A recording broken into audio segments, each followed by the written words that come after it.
on 10 movies already. Like, my god, we're at 10 movies, and especially as well, like, what is it with the cars in this movie defying the laws of physics? Like, I mean, don't you dare tell me that a car can get traction down a bloody dam, or even Come on, show the movie! Hey, down in front! Nine!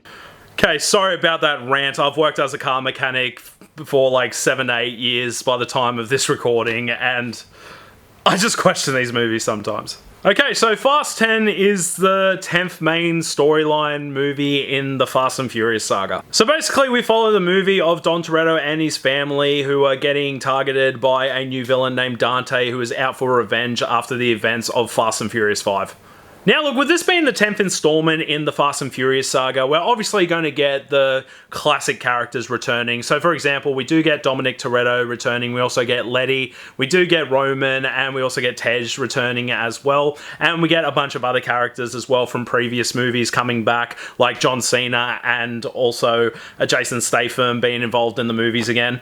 But there are also introductions to other characters for the first time in this movie as well. First of all, we do get Brie Larson being introduced in the Fast and Furious universe as Tess, but I do wish there was a bit more of her character, because I think that she was only involved in like 3 or 4 main scenes, but she wasn't in it for that long. But I am interested to see more of her character in future movies. Now obviously we do get Jason Mamoa appearing in this movie as Dante. Now Jason Mamoa does actually feel like the big bad guy in this movie, and unlike other villains that have been around in previous movies, I have forgotten some villains that have appeared in these movies, but Jason Momoa does stand out quite a bit, especially, you know, he does have a bit of a weird characteristic with him.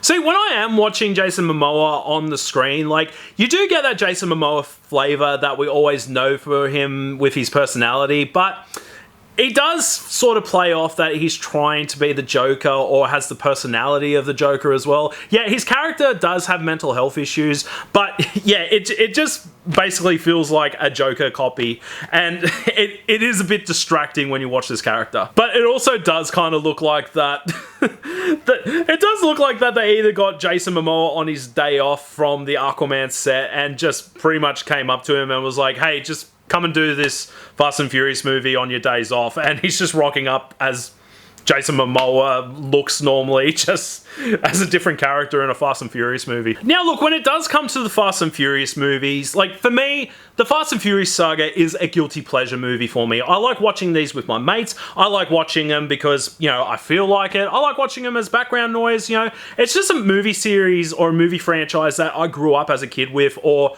as a teen with, you know, that actually got me sort of interested in the cars and that. And obviously, after number 5 and 6, like, pretty much the Fast and Furious movies are just whatever now. Like, they've gone from being street racers to, you know, like, secret agents or something like that. And it's at a point now where, obviously, after 10 movies and 1 spin-off, they're pretty self-aware at this point, and they know that this is a movie franchise where each movie is going to have something ridiculous in it. People are going to question it, but they do become self-aware of it. Now, obviously, the last one, Fast 9, did pretty much feel like that it was self-aware, where in number 10, it just feels like it's too self-aware. Like, it actually does know it's a ridiculous, you know, over-the-walls, physics-defying movie that people know are going to complain and question how they even got out of that without having a scratch on them. And that's the thing, it feels like that they're really just at that point of just overdoing it now. And that's the thing too as well, I do feel like in a movie like this, it's just kind of at a point where, you know, some of even the character arc of some certain characters, like for example, John Cena's character arc from, you know, the previous movie, like that's like an okay character arc, and then all of a sudden he's just a completely different person in number 10. And it's just, it is very distracting when you see stuff like that. Now, another problem I do find with this movie, now while I do love seeing the big cast and the characters returning that we all know and love, this movie does kind of feel like it's shot like Empire Strikes Back. And what I mean by that is, like in Empire Strikes Back, there's like 2 different storylines happening in the one movie, and they both work really well. But because there's so many characters involved in this particular movie, it's just all over the place, and it's just sort of hard to keep track of what is actually going on. Like, for example, there's one character like just on their own doing one thing, and then there's another group of characters trying to get together with, you know, the group, and then there's another type of group that's protecting another person to get to point A to point B, and then there's another there's just another standalone character which I just completely blanked at as soon as they keep coming back on the screen. Like, it's just hard to keep track of what's actually happening. And that's what I feel like really works with the other previous Fast and the Furious movies, because they're all just one big team. You know where everyone is, and you know how they're working together. Where in this one, like I said, there's just people all over the place. And I mean literally all over the place. Like, I feel like this particular Fast and Furious movie visits like a lot of different countries, and everyone's just mixed around everywhere, and it's just hard to keep track of it. Now, another thing about this movie as well is that there is always a very memorable big sequence that makes every individual Fast and Furious movie unique. Like, for example, you had the safe drag from the 5th movie, you had the plane and the tank chase in the 6th one, you had the car jumping from different buildings in the 7th one, where in this one, like, the only big scene I can picture is the one that's already in the trailer, and that's, you know, that big giant ball rolling down the streets of Italy where the members of the family have to, you know, like, stop it. That even just feels like a callback, or just sort of similar to, you know, the previous movie Fast 5 with the safe drag. And funny enough, they even mentioned that that's a callback to it.